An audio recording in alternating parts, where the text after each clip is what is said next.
Diyan sa lawa na yan lumubog ang truck ng bumbero.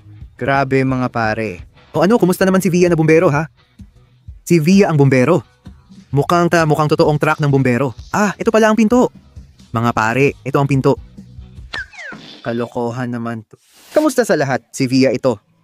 Kailangan nating pumunta doon sa lawa na yon. Sa totoo lang, galing kami ngayon sa isang lugar. May baryo doon, tapos kung tutuloy ka pa, may nangyaring sunog. Nasunog ang bahay ng isang matandang babae doon.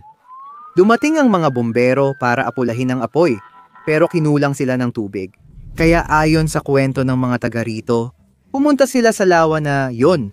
Pero parang hindi nila nakontrol ang sasakyan at nalunod nila doon ang truck ng bumbero. Alam nyo, hindi ako naniniwala sa mga ganitong kwento, lalo na't mga taga-baryo lang ang nagsabi na di umano'y nalunod ang truck ng bumbero sa lawa na yon. Kaya nagdala ako ng search magnet. Ihahagis natin ito at titingnan natin kung totoo nga ba ang kwento. Bakit pa tayo magtatagal mag-isip? Paikutin natin ang magnet tapos ihagis natin ito. Hindi talaga malinaw. Iba-iba ang mga fire truck. May malalaki, may sobrang laki, may maliliit, may luma. Basta iba-iba ang klase ng fire truck. At hindi malinaw kung alin talaga ang lumubog dito. Kasi may konting kapit, mahina pero meron. Basta umaandar na. Ang problema mukhang ito ay isang latian. Tingnan nyo, ang daming lumot sa tali ko.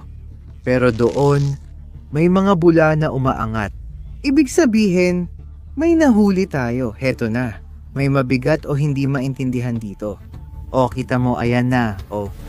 Unang natagpuan natin ngayong araw. Siyempre, sasabihin ng mga tropa na ito ay piyesa ng truck ng bumbero.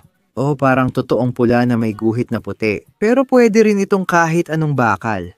Pakiramdam ko puro sinungaling ang mga taga-baryo dito. Yung mga tandang nila nagtitilaok tuwing umaga, kaya kung ano-ano na lang ang sinasabi nila sa pagkabagot. Sa ngayon, wala pang kahulugan ang nakita natin.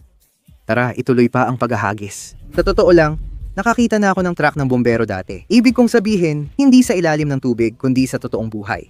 Naglalakad kami noon sa bukirin, at totoo, may truck ng bumbero sa damuhan. Ayan, maganda yan. Sandali, itutuloy ko. Sa damuhan, tingnan mo. Grabe, may natanggal. Mga tol, mukhang malaki ang nahanap natin. Kita nyo ba kung dami ng bula doon? Nakakita talaga ako ng abandonadong truck ng bumbero sa damuhan. Panoorin ang video sa Arzavi Alliance, ikalawa kong channel. Nasa link sa description. Bisitahin at mag-subscribe kayo. Ayun, may nakita na tayo.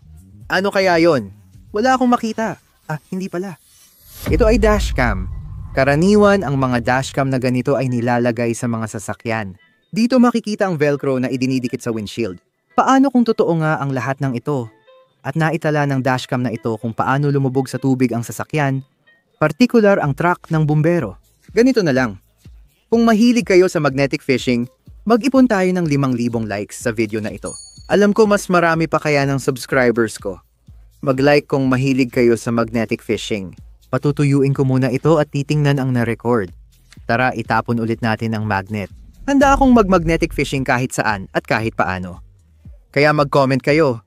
Mga kaibigan, mula sa ang lungsod niyo ako pinapanood at saan niyo gusto akong pumunta para mag-magnetic fishing tayo? Anong mga interesting na nangyari sa inyo? Ang layo ng pagkakahagis nun kaya ayos lang. Baka may makuha tayo doon ngayon. Siguradong may laman doon.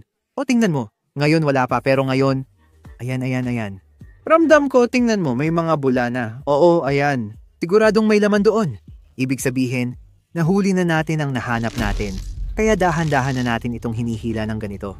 Ngayon mabigat-bigat ang nakuha natin. May laman talaga doon. Hindi naman masyadong mabigat pero siguradong may nahuli tayo. Tingnan natin kung may kinalaman ito sa truck ng bumbero.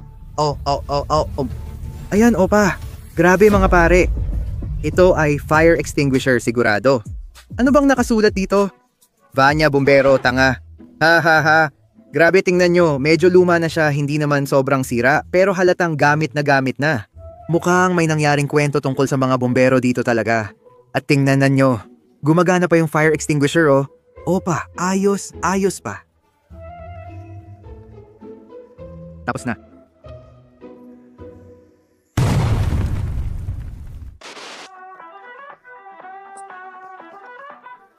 Naayos ko na. Sa madaling salita, may totoong nangyaring may kinalaman sa sunog dito. Tara, maghanap pa tayo. Bakit nadamay si Vanya at tinawag na tanga? Hindi ko maintindihan. Pero gusto ko talagang malaman ang lahat ng to. Pero yung fire extinguisher, gumagana talaga. Totoo. Ang lupit. Sa totoo lang, hindi talaga ako naniwala sa mga taong to. Akala ko puro imbento lang sila, puro gawa-gawa. Fire truck, nasunog yung bahay ng lola. Hindi malinaw ang kwento.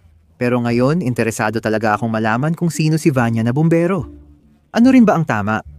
Bumbero o bombero? I-comment nyo kung ano ang tama. Diyan ako may ideya, doon ako magtatapon ngayon. Andun na naman siya. Oh.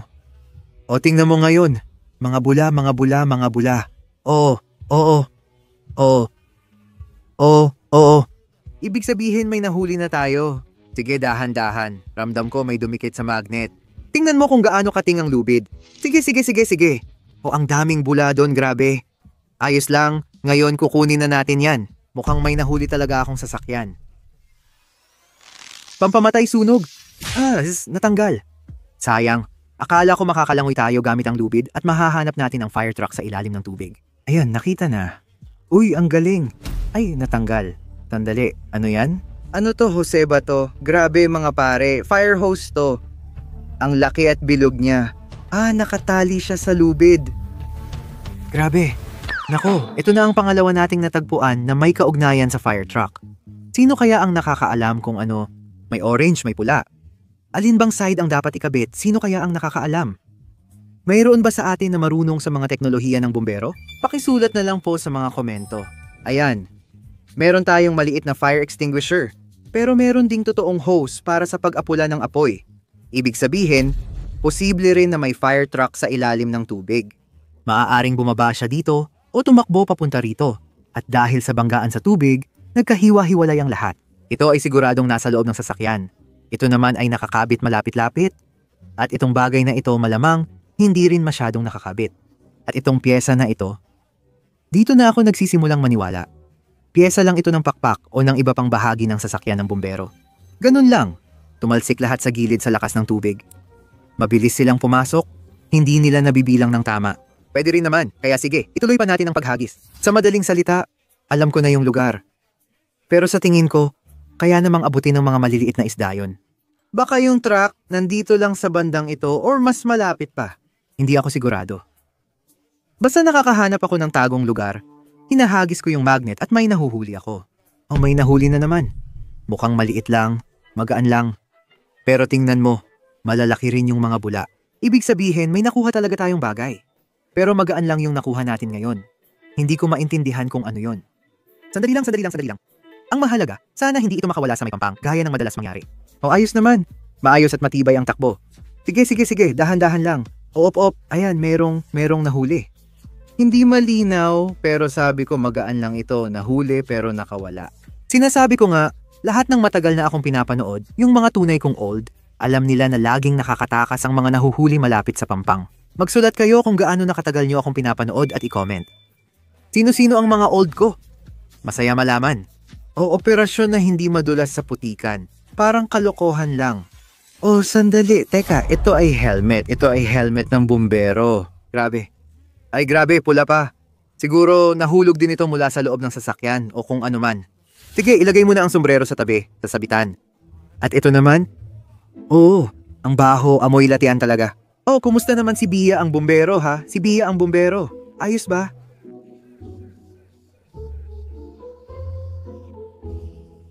Napakagaling na tanga. Bakit siya pinalabas sa ospital? Hindi ako tulad ni Vanya, hindi ako tanga. Tapos na pala lahat. Pakinggan mo, parang hindi handa o magaling ang mga bumbero. Hindi ko maintindihan. Ang baho talaga sa helmet na to, syempre. Oh, nakita nyo pa dito. Oh, grabe yan. Pwede kang magmotor gamit ang helmet na ito, komportable siya. Motorsiklo ng bumbero. Astig to. Ako ang nakaisip nito, para mas mabilis makarating sa mga tawag. Tingnan na nyo, itong motorsiklo, sakay ang bumbero, may dalang 21 litrong tangke at hose sa likod. At ayan, dumating siya, mabilis niyang naapula ang apoy. Ayos ba yon? Ganito ang itsura niyan. Sige, medyo nadala ako mga pare. Tara, maghagis pa tayo ng magnet. Pakaliwa ako pero mas kaunti ang nahanap ko. Gaya ng sabi ko, malaki sa kanan pero paliit ng paliit habang papakaliwa. Yung unang nakuha ko, sa gitna ko pa nga nakuha. Sige, subukan pa nating maghagis pa kaliwa. Diyan mismo, ganyan. Baka may makita ulit tayo doon. Pangalawang helmet, hindi naman siguro iisa lang yon. Oh, may nahuli ako, may sumabit. Ayan, may mga bula, maganda. Ibig sabihin, may nakuha tayo sa magnet. Meron, ramdam ko ang bigat. Hindi masyadong mabigat. Oh, may nakikita na nga ako. Aba, ang lakas ng bula oh. Teka, parang may... O mga pare, alam ko to. Nakakita ako ng ganito kamakailan lang. Ito ay uniforme ng bumbero. Grabe, oo, pang bumbero nga. Mga pare, sinabi ko sa inyo na kamakailan lang may nahanap akong bukhangka at marami ring ganitong uniforme doon. Parehas talaga, grabe, pero iba ang helmet doon. Dito pula at astig, moderno ang dating. Ang astig nito, parehas talaga. Hindi nababasa o nasusunog ang uniforme na to. Ang astig pero sobrang init isuot tuwing tag-init. Kaya saludo ako sa mga kababayan natin na hindi natatakot sa init na lumalaban sa sunog. O kabisado ko na ang uniforme, nasubukan ko na yan. Kita nyo, ito ang butones, kumbaga. Ganito ang klase ng pagkakakabit. Dito pwede pang lagyan ng pampainit para sa taglamig. Ibig sabihin, itong lining na to, ididikit dito. Sa taglamig, functional pa rin ang uniforme at nakakatulong para hindi ka mag-init o masunog. Pero yung may kakaiba sa ilalim na may kinalaman sa truck ng bumbero, sigurado yon. Tingnan nyo, lahat ng mga nakita namin, yun lang ang sinasabi tungkol doon. Malalaman natin sa dulo ng video kung paano napunta roon ang sasakyan at ano ang nangyari kapag kinonekta ang dashcam. Kaya kung nanonood kayo, siguraduhin nating makuha ang 5,000 likes para patas. Ako gagawa ng content para sa inyo, kayo mag-like para sa akin, at masaya tayong lahat. Astig, di ba? Ayos naman lahat, pero hindi ako mapakali sa pag-iisip kung paano napunta doon ang sasakyan. Tama naman pala ang teorya ko. Sa kaliwa, mas kaunti ang mga nahanap. Baka nandoon mismo ang truck. Susubukan natin doon sa susunod kasi ngayon may nahila ako. May nahawakan akong mabigat. Talagang mabigat. Oh mga bula, oh. May nahanap tayo, dahan-dahan natin itong hihilahin ngayon. Hindi sigurado kung truck ito, maaaring ito ay isang bukhangka na pamatay sunog at may maliliit ding sasakyan para sa kaligtasan sa sunog. Sa madaling salita, maraming sasakyan para sa kaligtasan sa sunog. Yung motorsiklong pamatay sunog, ngayon ko lang naisip at nakita. Mabigat hanapin pero nandyan na. O ano yan, motorsiklo ba ng pamatay sunog? Hindi, sandali lang. Ano to? Tingnan nyo, pula siya. Maaaring konektado rin ito sa pamatay sunog. Kasi yung mga nahanap natin dati, lahat parang mapula. Pero parang mekanismo ito. Masasabi ko pa nga na parang makina. Oo, tingnan mo, nakita mo. Heto, may butas dito. Ito ay hydro pump. Siguro ganito ito ikinakabit. Pwedeng sa tabi ng tubig o kaya naman ay ilulubog mismo sa tubig. Dito ito ikinakabit. Ayun, tama. Sakto ang pagkakakabit. Itong hose na ito, ganito lang ikakabit dito at dito sa dulo lalabas ang tubig. Malamang, ito ay gasoline na fire pump o parang ganon. At mukhang dinadala ito ng mga bumbero para maglipat ng tubig, maglagay sa kanilang sasakyan o kung saan paman. Pero mukhang may hindi ayon sa plano na nangyari.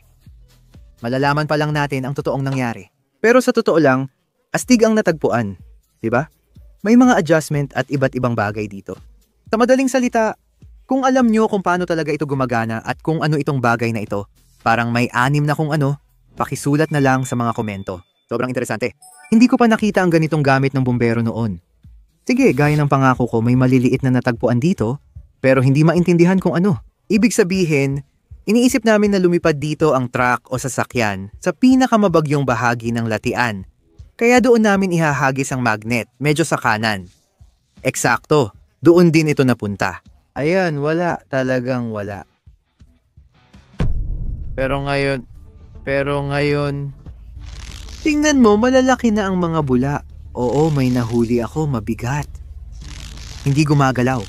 Mukhang totoo ngang sasakyan. Mukhang totoo ngang truck ng bumbero. Parang may nahila o natanggal yung magnet. Hindi, may laman pa rin at mabigat pa rin. Hindi na kasing bigat ng dati, pero siguradong may laman pa rin doon. Ang daming bulang lumalabas. Ibig sabihin, malaki at mabigat talaga ang nakuha natin. Ayun, papalapit na. Sobrang bigat, parang napakalaki talaga. Nabitawan, laging nabibitawan malapit sa pampang. Pero may malaki talaga doon, sigurado ako. Siguro nandito lang yun, dito mismo banda. Ayan, ito yung mabigat na bagay. Nakakabala lang ang troso. Kailangan natin itong ilipat sa tabi. Subukan natin ngayon. Dahan-dahan lang. Ano to? Grabe mga pare. Ito ay isang half shaft. Dito ang splines, dito ang mounting. Ito ay half shaft ng isang truck. Bahagi ito ng isang fire truck. Sobrang bigat, ibig sabihin para ito sa mabigat na sasakyan. Ibig sabihin, may fire truck talaga sa ilalim ng tubig. Sabi ko nga, tama ang hinala ko. Mukhang totoo ang sinabi ng mga taga-baryo at tama talaga ang teorya ko. Kalawangin na ang lahat. Lumuwag ang mga bolt dito. Dapat may mga bolt dito. Lumuwag sila. At dahil lumuwag sila, umiikot na lang ang gulong at posibleng kaya hindi nakapagpreno ang truck. Hindi siya nakapagpreno. Ganito lang ako kumapit at hinila palabas ang kalahating ehe mula sa tulay. Ito marahil ang dahilan kaya lumubog sa tubig ang truck. Hindi maganda ang sitwasyon, pero mahalagang alagaan at i-maintain agad ang mga makina, lalo na ang espesyal na kagamitan. Subukan nating ihulog ulit ang magnet at tingnan. May fire truck sa ilalim ng tubig, maaaring buo pa o hindi pa nagagalaw. Pero posible pa bang buo iyon? Base sa nakikita natin na itong mga parte ay napahiwalay na, malakas ang naging impact. At siguradong hindi na buo ang truck na iyon. Ayun, may kapit na. Oo. Sigurado, ayan na yung mga bula. Nakakapit na. Hawak ko yung truck, ramdam ko talaga. Siguradong fire truck ito. Hindi talaga gumagalaw. Tingnan mo, siguradong sasakyan ito. Ang bigat at laki. Siguradong gumagalaw yung sasakyan. Ay nako, nadulas. O baka may natanggal na naman. Hindi, merong nakadikit sa magnet mga pare. Siguradong merong nakadikit sa magnet. Susubukan nating hilahin ito ngayon. Ang mahalaga, sana'y hindi ito matanggal sa ilalim ng tubig. Oo? Ayan. Tingnan nyo, ang daming bula. May malaking nahihila sigurado. Ang mahalaga, huwag nating mawala itong natagpuan natin. Ayan na. Papalapit na. Malapit na talaga. Grabe mga pare, may pulang bagay. Malaking parte na pula, baka hood. Pinto pala. Mga pare, pinto ito. Grabe. Totoo mga pare. Pinto talaga ito ng fire truck. Kung alam nyo kung anong modelo, i-comment nyo sa baba. Malamang andun sa ilalim ng tubig yung truck. Mukhang ako yung nakabunot ng pinto gamit yung magnet. Pero mabigat siya. Grabe ang lala. Pero tingnan nyo, muntik na tayo. Siguro dapat doon agad tayo naghagis kasi yung unang nahanap natin nandoon na. At ito, bahagi ng sasakyan at ito rin. Nakakalap na tayo ng sapat na ebidensya na dito nga, sa bahaging iyon ng latian, lumubog ang isang truck ng bumbero. Sige, subukan naman nating alamin kung paano nga ba talaga ito nangyari. Tingnan natin ang mga recording mula sa dashcam na ito. Mukhang nakakonekta na ako sa dashcam na ito. Hindi ko alam kung natuyo na ito o kung may na-save pa dito. Tingnan natin. May tunog. Titingnan natin ngayon. Nandito lahat ng files. Sige, i-play natin ito. Tingnan ninyo. Nire-record niya yata ang fire truck pero sa loob. Akala ko ang mga dashcam ay kadalasang nakatutok sa labas. Pero baka isa ito sa mga panloob na kamera. Nilagyan mo na ba ng tubig ang mga tangke? Nakalimutan ko nga. Kagabi kasi nagiinuman kami ng mga tropa kaya nakalimutan ko. Nakalimutan mong lagyan ng tubig ang mga tangke? Huwag ka nang mag-alala. Dadaan tayo malapit dito. May fire reservoir doon. Kukuha tayo ng tubig agad. May isa sa kanila ang nakalimutang lagyan ng tubig ang sasakyan. Naku, naipit ang preno. Anong ibig mong sabihin na ipit? Pindutin mo pa ng mas malakas. Pinipindot ko na ng todo. Diretso tayong babagsak sa tubig. Hindi preno ang kotse. Lindek, sige, labas agad tayo. Naipit ako sa pinto, ilabas mo. Buti na lang at nakalabas sila agad pero mukhang lumubog na yung sasakyan. Grabe mga kaibigan, tama pala lahat ito. Nagkaaberya ang preno ng truck ng bumbero dahil sa hindi maayos na pag-maintain. At malamang, dumulas lang siya paatras sa daan na yon at lumubog sa ilalim dahil ito ay isang latian. Ibig sabihin, nandoon pa rin ngayon ang buong truck ng bumbero. At ito naman ang mga bahagi, mukhang hindi nakakabit sa katawan ng sasakyan. Inanod lang sila ng kaunting agos sa latian, minsan sa gitna, minsan pa kaliwa. Sa madaling salita doon namin sila kinuha. Tugma lahat, mga pare. At Ang hindi ako niloko ng mga lalaki mula sa baryong iyon. Totoo lahat. Mga pare, mag-comment kayo kung saan pa kami dapat pumunta at ano pa ang gusto ninyong makita naming mahukay sa ilalim ng tubig habang nagmamagnet fishing kami. Huwag kalimutang mag-subscribe sa channel at siguraduhing i-like ang video kung nag-enjoy kayo hanggang dulo. Kasama niyo ako si Baya. Sana nag-enjoy din kayo. Ngayon i-click niyo itong video na ito. Siguraduhin panoorin niyo ito. Astig at nakakatawa ito. I-click niyo na ngayon mga kaibigan. I-click at magugulat kayo. Baka doon ang kasunod. O baka naman bagong magnetic na pangingisda iyon. Siguradong magugustuhan niyo ang video na ito. I-click niyo na ngayon. Kita tayo ulit sa susunod. Paalam.